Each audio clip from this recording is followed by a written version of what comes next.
is enough said. Happy Taco Tuesday, Heat Nation. Your boy Ernest here, back with another Miami Heat Talk video. Go ahead, you guys, take a moment, smash the like button. Do not forget to subscribe. I hope everybody's having a beautiful, positive Tuesday. Now let's get ready to rock and roll on another Miami Heat Talk adventure, because I got some great stuff to talk with you guys about today.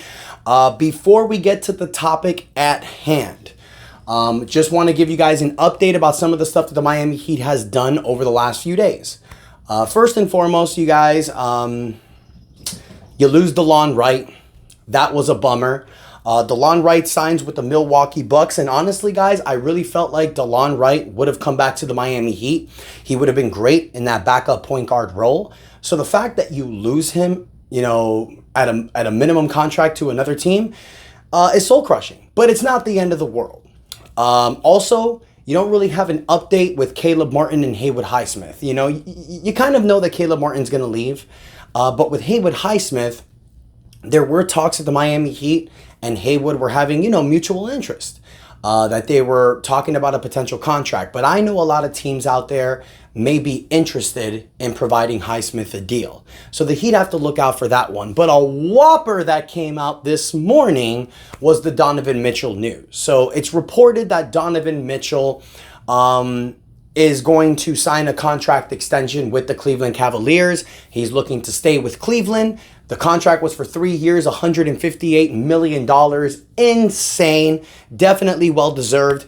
So that pipe dream is pretty much over. So how did the Miami Heat respond with that one? Okay, you guys, okay, Donovan Mitchell staying with Cleveland. Here's what we're going to do. We're going to go out there and re-sign Drew Smith. Really?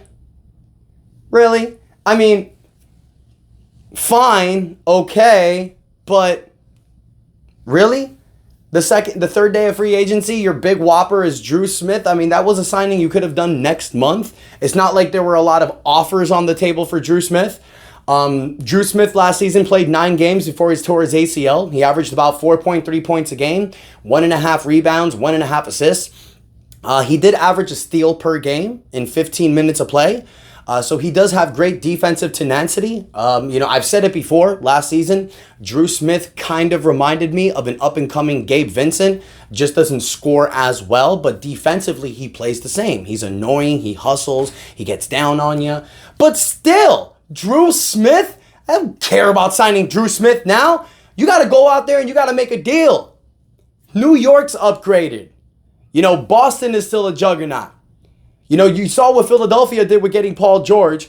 Donovan Mitchell re-signs with Cleveland. Cleveland has a nice little squad. You need to combat that. Now, look, if the Miami Heat, and I really feel that the Miami Heat feels like that Jimmy Butler, Bam Adebayo, Terry Rozier, and Tyler Hero leading this franchise is good enough.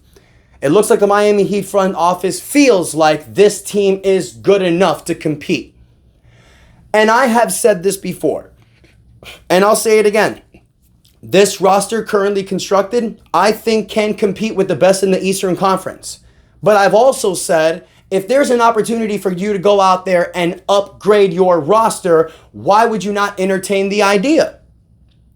It was reported a few days ago, actually yesterday, from Brian Windhorst, on the Hoop Collective podcast. My paper's kind of frizzling down.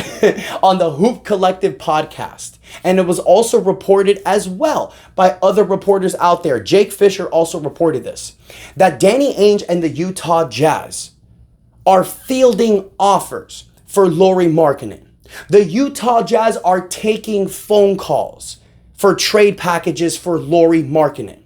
And when I see something like that, and then I also see a report by Brian Windhorst and Jake Fisher that says Golden State are trying to make an offer for Lauri Markkanen, and I'm reading these reports thinking, where the hell is Pat Riley and the Miami Heat? There's been reports before that the Miami Heat and Lauri Markkanen have mutual interest. We've reported before that Lauri Markkanen is a great fit on this Miami Heat roster. Last year, Lauri Markkanen as an all-star player, averaging 23 points a game, 8 rebounds, 48% from the field, 39% from the three-point line on 8 attempts a game. He averaged 90% from the free throw line, hovering with that 50-40-90 mark that all-star players do. You get that guy in a front court with Bam Adebayo and Jimmy Butler, now you're competing with some of the best in the NBA.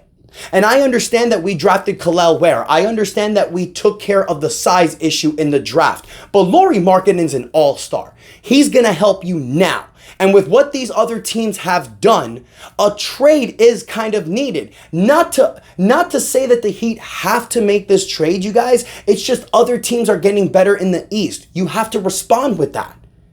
So if you have an opportunity to upgrade your roster and a player like Lauri Markkanen's out there, I don't want to hear crickets from the Miami Heat. I want to hear that they're trying to make a deal. Try to agree with a sign and trade for Caleb Martin. Attach some other players. Attach some young pieces. Now, it was reported that Danny Ainge and the Utah Jazz, we know Danny Ainge. He likes draft picks. That's what he wants. But we also know that Danny Ainge has a high interest in Tyler Hero as well. So if you're going to trade for a Lauri Markkanen, I have two packages that I think would work. First one is for Lauri. Now, it is said that the Utah Jazz want 4 first-round draft picks for Lauri Markkanen. That's tough. But I have a trade that can work.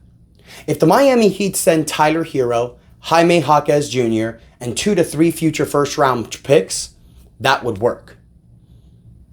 If you send Tyler Hero, Jaime Jaquez Jr., and Nikola Jovic with 2 first-round draft picks, that would work as well. But if you want to get really creative, you can take Tyler Hero, Terry Rozier, and Duncan Robinson. Take 2 of those players from the 3. You guys let me know what 2 you want. Attach Jaime Jaquez or Nikola Jovic. You know they're going to want Jaime Jaquez. And then attach 2 first-round draft picks on top of that. Now you can get creative and take Lauri Markkanen and Colin Sexton. Colin Sexton is a guy that we've talked about as well that can fit great with this Miami Heat roster. So I just want to see the Miami Heat try to go out there and make a move. So I want to hear from you, Heat fans.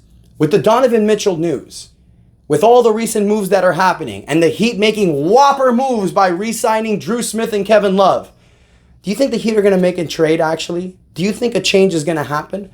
Or do you think we're doomed to run it back? I don't think running it back is necessarily a bad thing. I just think that with this roster, if they are going to run it back, you need a commitment that everyone is going to play. Because the problem is not, are we good enough? The problem is we're never healthy. It's been our issue since the freaking bubble. We've never been able to produce a healthy roster. So maybe it's just not working with this team. Maybe a trade is needed. Maybe a new blood, something fresh is needed. Or maybe we can say Terry Rozier was that change. Let's see how this team works. So let me know in the comments what you guys think, y'all. Don't forget to like the video. Do not forget to subscribe to the channel as we push for 5,000 subscribers. Thanks to all the real ones that support your boys. I love y'all. Until next time, your boy Ernest out, and that's enough said. Yeah, buddy.